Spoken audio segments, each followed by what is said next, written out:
Olá a todos, hoje eu vou falar sobre consanguinidade. Deve ser feita dentro de um plantel ou não? E os cuidados que o criador iniciante deve tomar, ou até mesmo o criador que já cria há um tempo. Quando a gente fala em consanguinidade ou endogamia, o que seria isso dentro da criação? Vamos dividir aqui em 3 pontos. Quando você vai trabalhar com consanguinidade, você vai trabalhar com indivíduos que têm um parentesco muito próximo. E como que se divide isso? Se divide em inbreeding, que é acasalamento de pai com filho, meio-irmãos e irmãos inteiros. Então o inbreeding é esses 3 tipos de acasalamento: pai com filho, meio-irmão e irmão inteiro. O outro tipo de acasalamento consanguíneo que existe, já é uma consanguinidade mais longa, é o line breeding, que pode ser tanto na linha colateral quanto na linha reta. Na linha reta você tem o avô com a neta, o bisavô com a bisneta, por exemplo. Na linha colateral você tem os primos, tio e sobrinho. Eu já opto por este tipo de acasalamento consanguíneo dentro de um plantel. É o que eu faço, tá? O inbreeding, que é o acasalamento muito próximo, eu já evito ao máximo.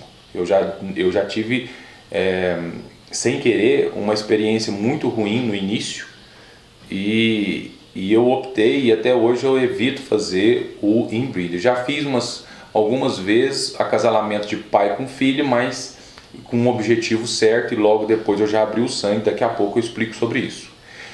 O terceiro tipo de acasalamento é o autocross. São indivíduos que não têm parentesco nenhum e você acasala eles entre si.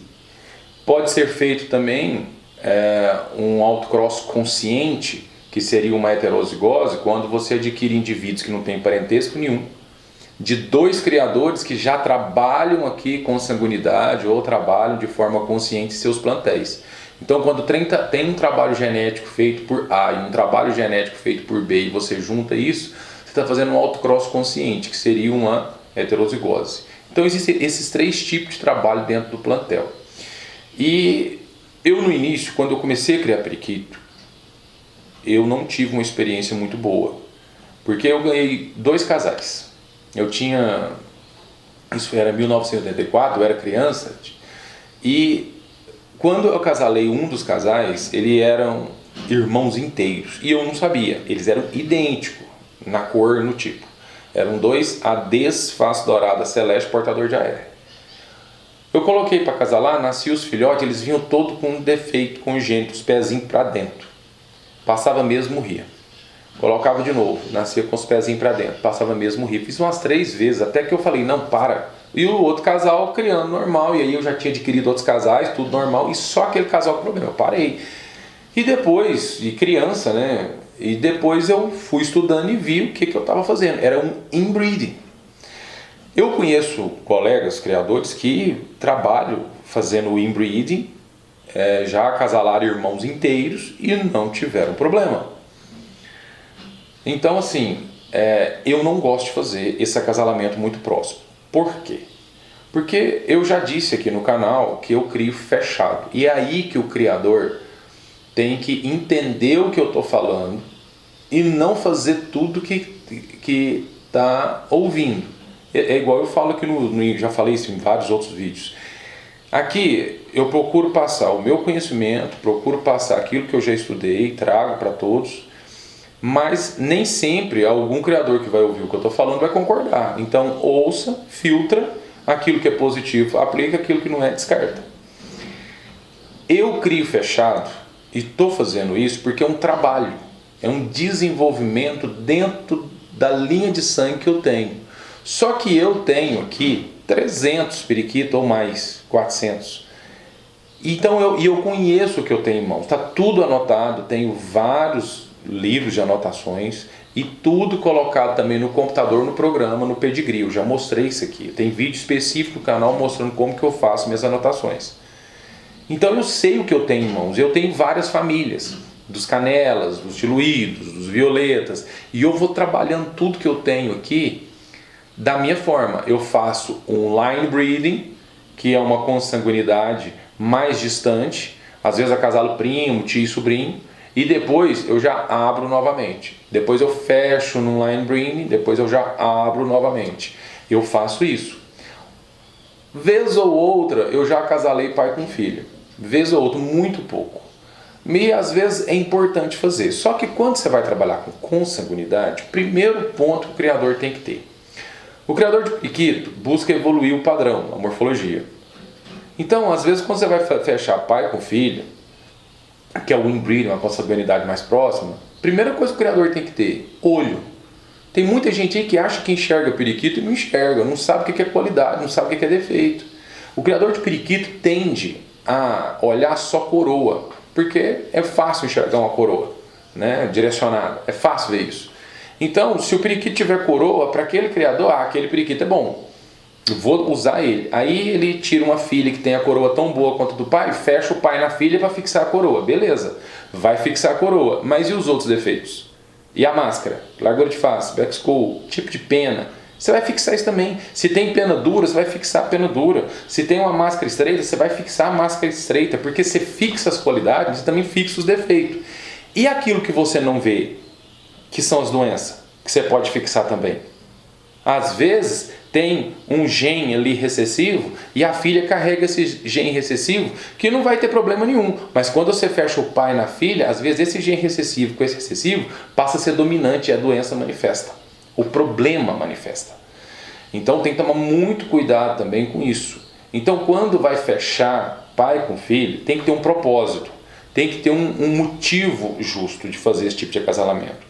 Então, e assim que fizer, abra de novo o sangue.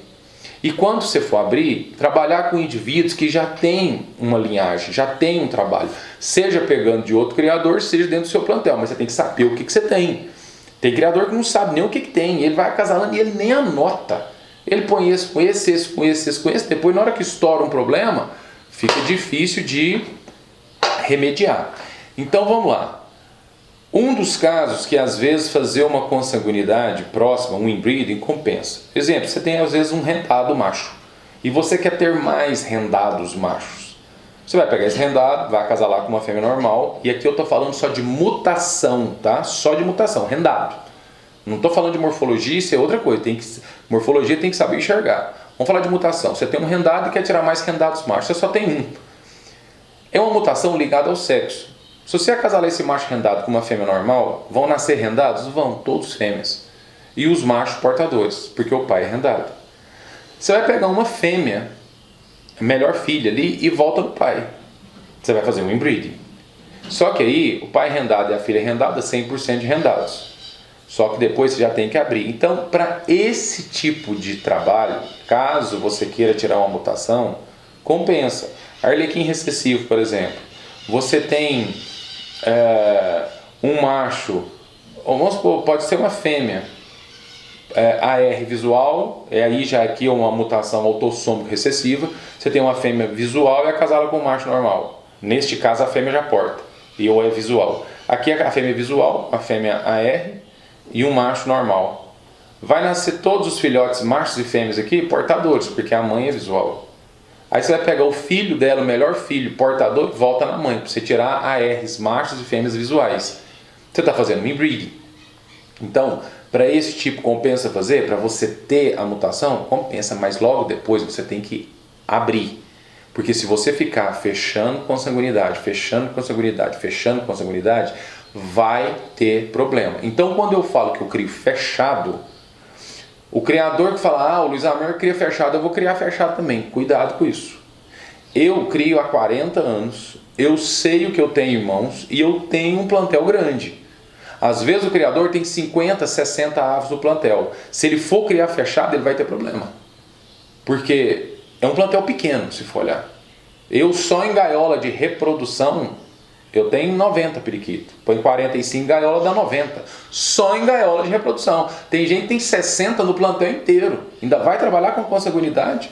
É complicado isso. Então eu não aconselho. E se for fazer consanguinidade, o inbreeding tem que saber fazer, tem que ter um objetivo específico, seja para fechar uma qualidade, uma característica positiva no padrão, seja trabalhar uma mutação ali dentro do plantel, mas logo depois tem que abrir, isso no inbreeding. Eu já gosto de trabalhar só o line breeding, que é acasalar tia e sobrinho e os primos. E às vezes avô e neto, bisavô com a bisneta, é só mais longa. E logo depois eu abro, porque eu tenho tudo anotado e eu sei o que eu estou fazendo. Entendeu? Então eu já tenho 10 anos criando fechado. Mas não tem como comparar um criador com o outro.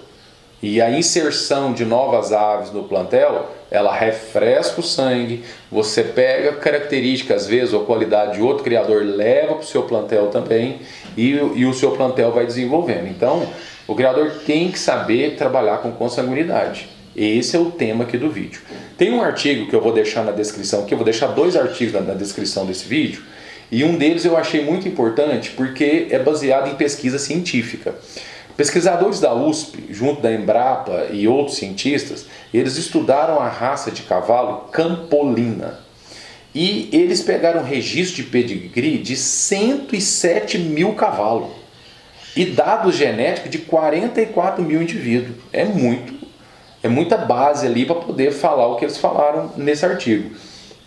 E eles chegaram à conclusão de que a prática reiterada de consanguinidade afetou atributos físico e reprodutivo da raça. Ou seja, se você ficar fechando, trabalhar com consanguinidade demais, você vai ter problema na reprodução dos periquitos, problemas morfológicos. Eu tive problema em 1984 com um filhote nascendo com os pés tudo para dentro. Então eu não faço essa consanguinidade próxima, eu evito ficar fechando sangue, fechando. Eu tenho muitos periquitos aqui e consigo trabalhar o que eu tenho, sempre fecho com a consanguinidade mais longa, que é o line breeding, e abro. O grau de parentesco próximo que os criadores de cavalo estavam fazendo para tentar tirar potros cada vez melhores e fechando, começaram a ter problema. E levou a esse estudo. Então o artigo está aqui, quem quiser é só acessar e ver. Uma coisa que eu fico pensando é como que funciona na natureza. Quem souber, deixa nos comentários. Eu fico questionando, milhares de anos de evolução, cachorros no mato, na África, hipopótamos, zebra, gnus, impalas, os felinos, milhares de anos ali, logicamente tem uma linhagem, logicamente fazem cruzamentos ali consanguíneos. Mas também a natureza, ela se encarrega de quando nasce algo que tem problema, ela própria se encarrega de eliminar, né? Porque há predadores, né? O tempo todo. Mas é algo interessante, né? Imagina uma nuvem de periquito na Austrália, que eles vivem todos em bando. Não há consanguinidade nesses anos todos? Eu fico me questionando sobre isso. Mas quando se vai trabalhar em um plantel, que 300 periquitos, que para alguns é um número muito grande, mas pode não ser, porque dependendo de um espaço de tempo, se você está trabalhando aquilo fechado muito tempo, chega uma hora que tem que refrescar o sangue. Vai chegar um momento que eu vou colocar novos indivíduos aqui para refrescar o sangue, com toda certeza. Mas até o momento, diante da resposta que eu tenho, das famílias que eu tenho, das anotações que eu tenho, dá para eu trabalhar mais tempo, para eu fechar as características que eu entendo úteis para eu evoluir. Então, em suma, a consanguinidade compensa utilizar ou não? Esse é o tema do vídeo. Sim e não. O sim é para quando tem um objetivo específico para evoluir um plantel. E o criador tem que saber o que ele está fazendo. Tem criador que acha que sabe e não sabe. Tem criador que acha que enxerga e não enxerga. De fato, é necessário trabalhar com a consanguinidade? É importante naquele momento você fazer a consanguinidade? Fazer um inbreeding, acasalar um pai com a filha, acasalar um meio-irmão. Irmão inteiro, essa é a minha opinião pessoal. Eu não aconselho ninguém a trabalhar com irmãos inteiros. Conheço criadores que fizeram acasalamento de irmãos inteiros e não tiveram problema. Eu não tive uma experiência boa e eu não aconselho. Já pai com filho e meio-irmãos, eu já até aconselho a fazer desde que o criador saiba enxergar dentro do padrão o que é qualidade e o que é defeito, ou que precisa, diante do que ele tem em mãos para trabalhar, tirar uma determinada mutação. Nestes casos. porque tem que tomar muito cuidado. Já o acasalamento mais longo de primos, tio e sobrinho, esse eu já acho beleza, e sempre fecha e abre. Fecha, abre. Tem que abrir, para o criador poder ficar mais tempo trabalhando fechado. Então eu faço isso, tem sido positivo, mas se o criador não estudar, tá? Não é ficar só no vídeo não, porque aqui eu tento passar um conhecimento, tento passar o conhecimento prático que eu tenho, mas o criador tem que estudar. Da mesma forma que eu dei uma estudada, dei uma olhada, peguei esse artigo aí sobre o estudo dos cavalos campolinas, tem vários outros que eu li também. Tem estudos sobre coelhos, tem estudos sobre cães, tem estudos sobre bovinos, o de bovino eu vou deixar aqui também. Então, assim, galinhas. Então, tem que estudar sobre essa questão da consanguinidade, o impacto que isso gera e aplicar na criação. Não é só fazer o que acha. E tem que anotar, tem que ter um pedigree, você tem que ter uma linha de sangue, tem que saber o que você tem em mãos, porque na hora que o problema acontece, você tem que saber de onde que vem para você sanar isso. Outra coisa, todas as vezes que o criador for adquirir ave para refrescar o sangue, olha o criador que você vai adquirir, veja como que é o manejo, veja a saúde das aves, como que é o trato, veja se tem aves doentes, um problema de pena, problema de reprodução, veja como que é, porque é aquilo que você vai levar para o seu plantel. E aí você pode levar um problema. Então, além da quarentena, e quarentena não é só deixar a ave separada 30 dias para depois colocar no plantel, não, e ficar dando um remedinho ali, não adianta isso. A quarentena é deixar as aves isoladas, mas tem que fazer exame, tem que coletar as fezes, mandar para o laboratório, ver se tem algum tipo de problema. Se tiver, tem que tratar esses pássaros primeiro para depois colocar. Essa questão da doença, do plantel, ela é séria. E o criador não pode levar de qualquer jeito. Né? Como eu faço um vídeo aqui e eu oriento, os criadores podem começar a observar. Se for entrar numa granja, num local aí de criação para alimentício, tem que tomar banho para entrar, banho para sair, tem todo um protocolo para poder entrar dentro do ambiente, para sair também. Por quê? Porque patógenos, micro-organismos vão até na roupa. Na época da pandemia, quando muitas pessoas aí, quando estavam chegando em determinado local, tem que ter uma outra sacola, um outro revestimento no sapato para não ter problema, tem que tirar a roupa, né? Porque vai na roupa. Você entra dentro de uma loja para comprar, às vezes, alimento para os seus periquitos, e lá tem outras aves, você pode levar o problema para sua casa na roupa. Um criador leva para o outro na roupa. Então, essa questão dos patógenos já é um problema. Então, sempre que for adquirir, veja como que é a criação daquele criador que você deseja adquirir, se é boa, se de fato está tudo tranquilo, se não tem nenhum problema para você adquirir, para você não levar o problema para sua casa. Porque patógenos, todos os criatórios têm.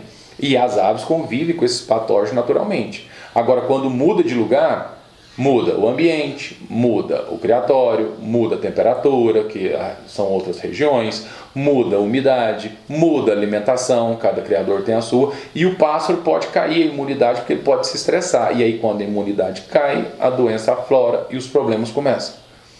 Então, o criador tem que tomar cuidado com isso também. E quando for trabalhar o plantel, que ele for desenvolver, sempre tentar fazer heterose. Pegar indivíduos já trabalhados por um criador geneticamente, indivíduos trabalhados por outro criador geneticamente, e fecha os dois, que é um autocross consciente. Né? E se for trabalhar a consanguinidade, eu aconselho a consanguinidade mais longa, line breeding, tio, sobrinho, primo, avô e neto. Já o inbreeding é pai, filho e meio-irmãos, saber fazer com intuito específico. Irmãos inteiros, o meu conselho é para evitar a fazer isso, porque a minha experiência não foi boa. Beleza? Então eu queria só deixar mais esse vídeo aqui no canal, coloquei esses pontos, espero que tenha sido útil, tá? E saiba o que você vai fazer. Nem sempre trabalhar fechado é positivo. Eu estou fazendo, mas eu tenho um objetivo, eu tenho um intuito, tenho um trabalho, eu tenho tudo anotado aqui, e estou muito consciente do que eu estou fazendo e a resposta está sendo positiva. No meu caso, não dá para todos, às vezes, fazerem o que eu estou fazendo. Às vezes não tem as anotações da forma que eu tenho, não conhece o plantel da forma que eu conheço, não tem a variedade de família igual eu tenho para poder fazer e não tem um número de indivíduos igual eu tenho. Então, se outro criador tentar fazer, ele pode ter algum tipo de problema. Tá? E então, colocar novos indivíduos, refrescar o sangue para evoluir o plantel é positivo. E saber trabalhar, saber evoluir, enxergar o periquito, enxergar o que é qualidade, enxergar o que é defeito para poder fechar o sangue. Tá? Então, tem que estudar, tem que aprimorar, tem bastante vídeo no canal, tem vídeo falando de padrão, tem vídeo falando da parte da genética, de acasalamento, é só assistir para ampliar o conhecimento. Estudar também, fazer pesquisa. Deixei 2 artigos aqui na descrição, mas é muito pouco, tem que estudar mais. Eu li vários, coloquei 2 aqui só para servir de embasamento naquilo que eu estou falando. Ok? Então, um forte abraço a todos e até mais.